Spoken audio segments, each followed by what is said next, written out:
You've probably heard of Clint Eastwood before. The man doesn't need much introduction.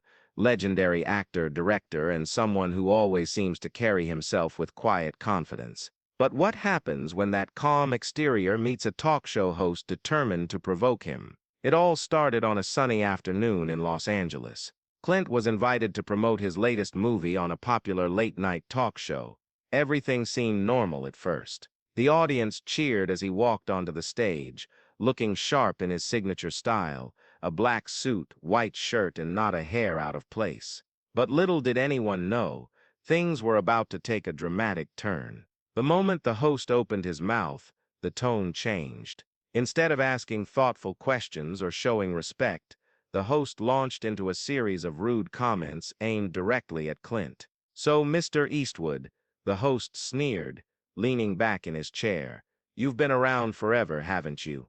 Do you ever get tired of being treated like some kind of living legend?" The room fell silent. Even the crew behind the scenes froze, unsure of what would happen next. Would Clint lose his temper, or would he handle it with grace? Wait, did I mention the name of the host? It's Trevor Lane, known for his sharp tongue and controversial interviews. Some call him fearless, others think he's just plain mean. Either way, no guest has ever left his show without feeling shaken up, or worse. But Clint Eastwood isn't just any guest, and his response to Trevor's attack is about to leave everyone speechless. Are you ready to find out what happened next? Let's dive into the details. Clint Eastwood isn't just a name, he's a legend. For decades, he's been synonymous with toughness, integrity, and timeless charm. Whether starring in blockbuster movies or directing critically acclaimed films, Clint has always carried himself with dignity. He rarely gives interviews, but when he does, people listen. On this particular day, though, something felt different. As Clint sat across from Trevor Lane, there was an air of calm about him, a stillness that seemed almost unnatural given the storm brewing around them. His eyes, sharp and focused, locked onto Trevor's every movement. You could tell right away that this wasn't going to be an ordinary interview. Trevor Lane, on the other hand, thrives on chaos. Known for his aggressive style, Trevor prides himself on pushing boundaries, sometimes too far. Tonight he saw an opportunity to make headlines by taking down one of Hollywood's biggest icons. With a smirk plastered across his face, Trevor leaned forward, ready to deliver another jab. "Mr. Eastwood," Trevor continued, his voice dripping with sarcasm, "you've been making movies since the dinosaurs roamed the earth. Don't you think it's time to step aside and let the younger generation shine?" The audience shifted uncomfortably in their seats. Some laughed nervously, unsure if Trevor was joking or genuinely trying to offend Clint. Others held their breath, waiting to see how the icon would respond. Clint didn't flinch. Instead, he adjusted his tie slightly, as if preparing for battle. His hands rested calmly on his lap, betraying none of the tension in the room. To anyone watching, it was clear Clint Eastwood wasn't intimidated. In fact, he looked like he was enjoying himself. But who exactly is Trevor Lane? Born and raised in New York City, Trevor rose to fame through sheer audacity. He started as a radio host before transitioning to television, quickly earning a reputation for his no-holds-barred approach. While some admire his boldness, others see him as nothing more than a bully looking for attention. As the two men faced off, the stage became a battleground, not of fists but of words. And while Trevor had come prepared with insults and accusations, Clint had something far more powerful: experience, wisdom, and a sense of humor that few can match. What happens next will change everything. Because when Clint finally speaks, it's not just Trevor who listens, it's the entire world. Trevor Lane didn't stop there. He kept pushing, determined to rattle Clint Eastwood. "You know," Trevor said, leaning back in his chair and crossing his arms, "some people say your movies are outdated, that they don't resonate with today's audiences anymore." A murmur rippled through the crowd. Was Trevor actually saying this out loud, or was it all part of his act? Whatever the case, the tension in the room grew thicker with each passing second. Clint tilted his head slightly, as if considering Trevor's words. Then, with a slow smile spreading across his face, he replied, "Well, Trevor, maybe some folks think that way.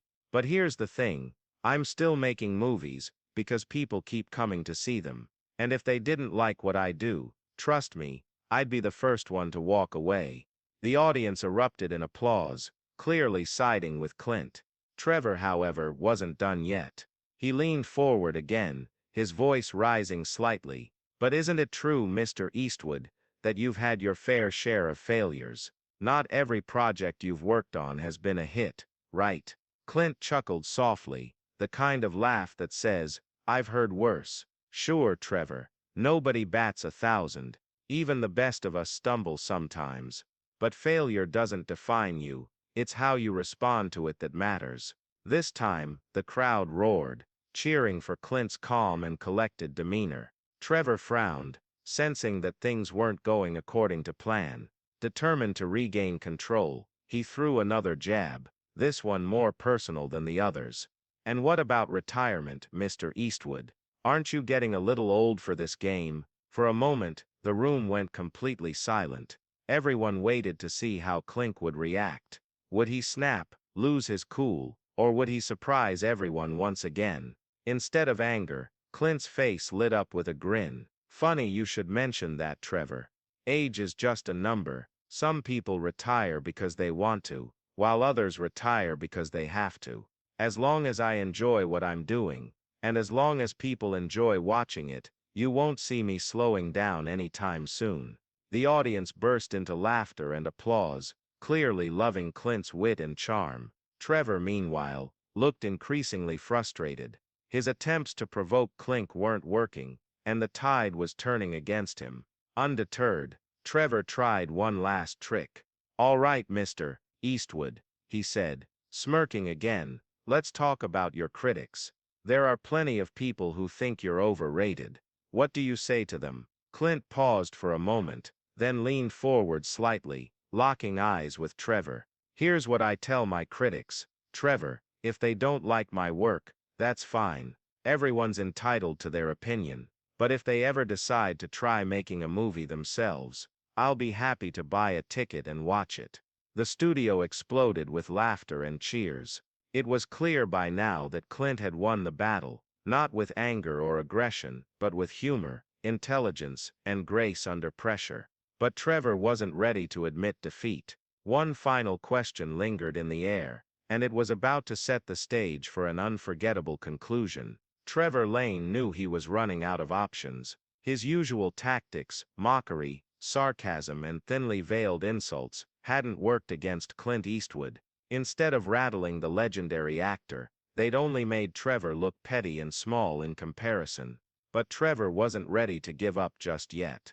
He had one last trick up his sleeve, a question designed to catch Clint off guard. Leaning forward with a sly smile, Trevor said, "Mr. Eastwood, let me ask you this.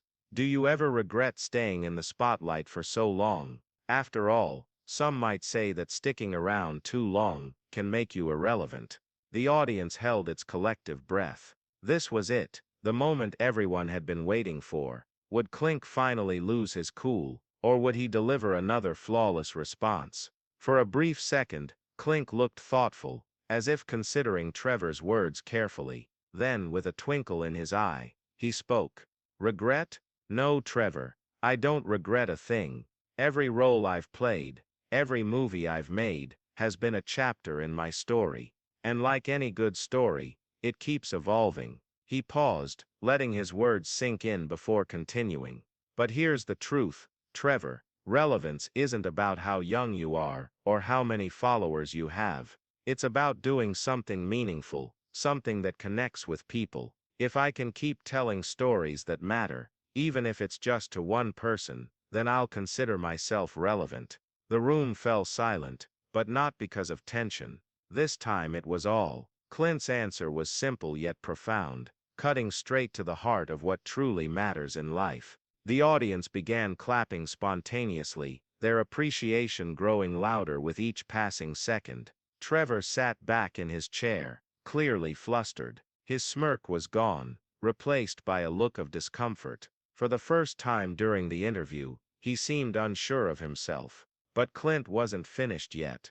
With a warm smile he added, "And Trevor, here's a little advice from someone who's been around a while. If you're going to take shots at others, make sure you've got something substantial to say, otherwise you risk looking like a fool." The crowd erupted into thunderous applause, cheering Clint's wisdom and wit. Trevor tried to laugh it off, but the damage was done. The tables had turned completely, and now it was Trevor who looked out of place. As the segment wrapped up, the host attempted to regain control, thanking Clint for joining the show, but the damage was already done. Everyone watching knew who had won this verbal sparring match, and it wasn't Trevor Lane. As Clint Eastwood stood up to leave the stage, the applause followed him like a tidal wave. People rose from their seats, cheering not just for his talent, but for his grace under fire. Trevor Lane meanwhile sat quietly in his chair, staring at the empty space where Clint had been moments ago.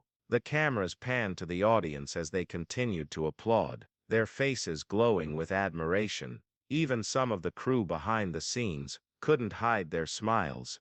It was clear Clint Eastwood had won over everyone, not by raising his voice, but by staying true to himself.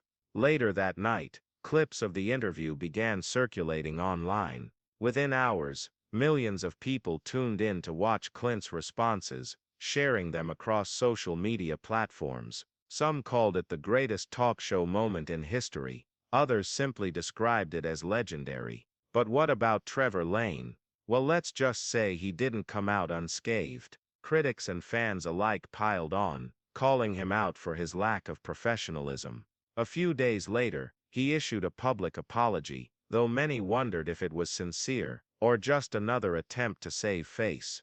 As for Clint, he went back to doing what he does best, making movies, telling stories, and inspiring generations. And while he may never return to that particular talk show, one thing is certain: he left an indelible mark on everyone who watched that unforgettable evening. So what do you think? Could you handle yourself like Clint Eastwood if someone tried to provoke you, or would you rather be the host, hoping your words don't come back to haunt you? Let us know in the comments below. Hit that like button if you enjoyed this story, and don't forget to subscribe for more tales of courage, wit, and triumph. Who knows, maybe next time we'll uncover another legend who proves that class and character always win the day. Until then, stay sharp, stay curious, and remember, sometimes the best way to fight back isn't with anger, it's with grace.